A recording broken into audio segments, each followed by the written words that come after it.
para gumanda. Diba?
Kailangan diligan para gumanda.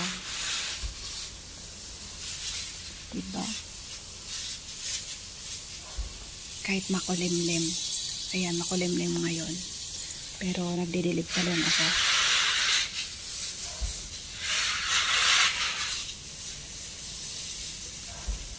Hindi naman tutuloy yung ulan. Kagaya kahapon. Makulimlim siya pero hindi naman umuulan.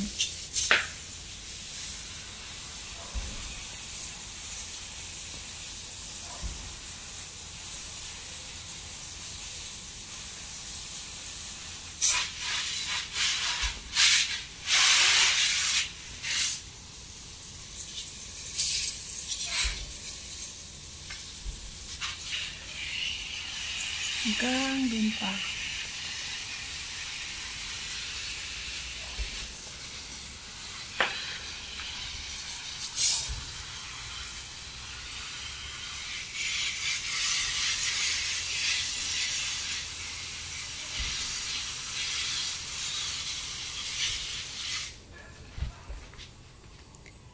Ito litos to. Tinanim ko.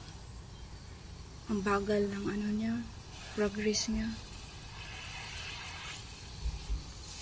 Isa lang yung nabuhay. Tinaniman ko yan hanggang dyan. Pero isa lang yung nabuhay. Kasi minsan nakalimutan kong diligan. Sabi nila kailangan daw diligan para mabuhay. Minsan nakalimutan ko. Yun yan. Litos yan. Tapos ito bok choy. Yung pichay sa atin ba? Lakas kasi ng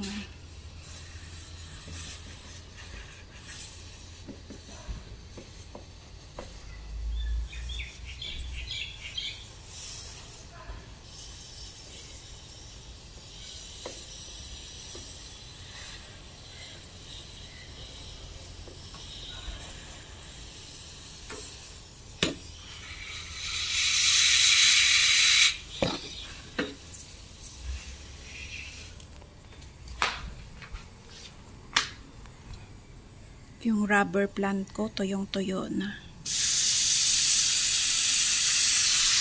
Ayun, nagka-crack na yun sa kilid. Ilang araw lang di ko nadiligan.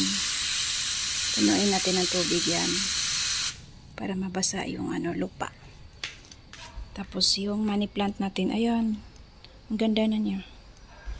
Sa loob to nilagay ni babae pero hindi siya hiyang sa loob. Kaya nilabas ko, maliit pa to noon. Tapos ang payat pa. Ngayon tumaba na, tapos ang dami na, lumago na siya. Nilabas ko, tapos sabi ni babae, parang hindi kami mabuhayan ng mga indoor plant sa loob. Ewan ko, indoor plant naman daw to. Pwede naman sa indoor. Pero hindi siya hiyang sa loob. Kaya dito ko nilagay sa labas. Meron siyang Paano ko nga ipasok to ulit kasi lumago na siya, oh. Ang ganda na niya, oh. Tapos nagpabili ako ng yung poste ba para may pagkapitan siya, para aakyat siya. Ayan.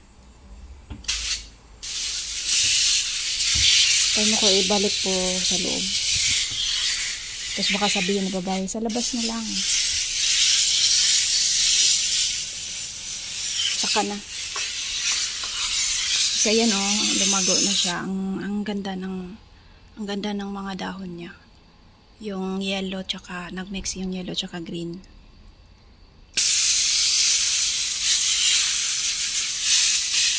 Yung poste yung binabasa ko para pag umakyat siya dyan, basang-basa yung poste pati. Ganyan lang. O diba? Tapos ayun, tuyong-tuyo na to.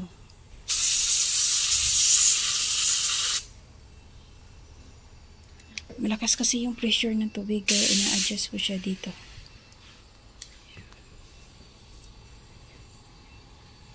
Ito namatay itong ano. Lumago to dati pero namatay. Kaya nagtanim ako ng panibago. Maganda to. Dilig-diligan lang ng konti. Ito din, maganda din to. Hiningi ko to dun sa kapitbahay namin dati. Kasi sabi, nagagandahan din sa babae. Kaya ayun, maganda siya. Tapos ito, itatapon na sana niya. Sabi ko, wag, mabubuhay pa yan.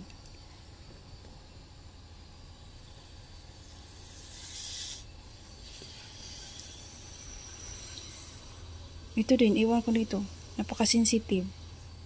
Buti nga, dinagdagan ko yung lupa. Parang umukay na siya. May mga bagong dahon na.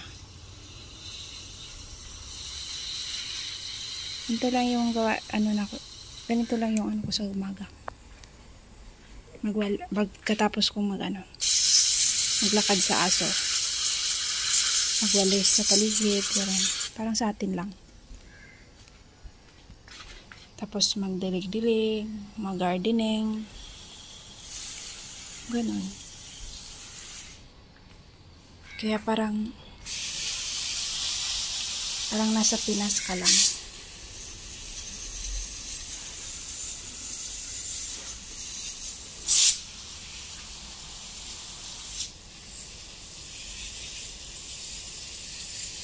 Ayan, nakapag-gardening na ako eh. Tinapon ko na yung doon.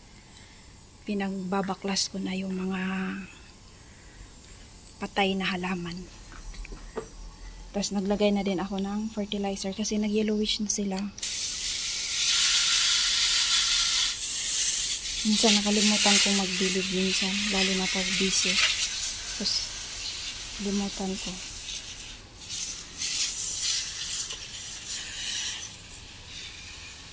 Ito, sili to. May bulaklak na siya dyan.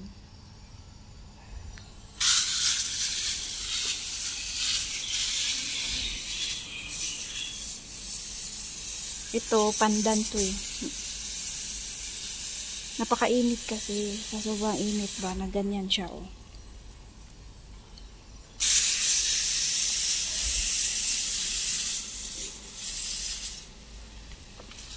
Tapos may aloe vera ako, ang taba nito oh. Gusto ko magdala niyan sa Pinas.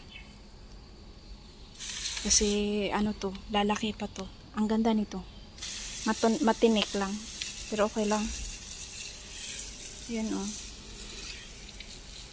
Ang taba niya. Kung hindi lang to nakapat, lalaki to. Ang laki nito, promise. Kaso wala kaming space sa labas. May naman. May pwede dun sa may grapes. May grapes sa labas. Kaso yung lupa niya, kinain ng mga ugat-ugat ng kawayan ba? Kapitbahay. Kaya lahat ng halaman namin nakapat.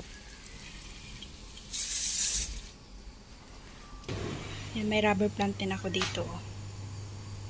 Kaso na yung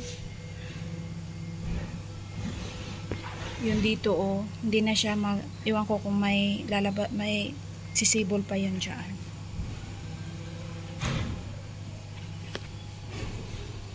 Ayan na. Nakapaglinis na tayo, nakapagdilig na. Yun yung kawayan na maraming naglalaglagan ng mga dahon. Ayan. May araw na, lumabas na yung araw.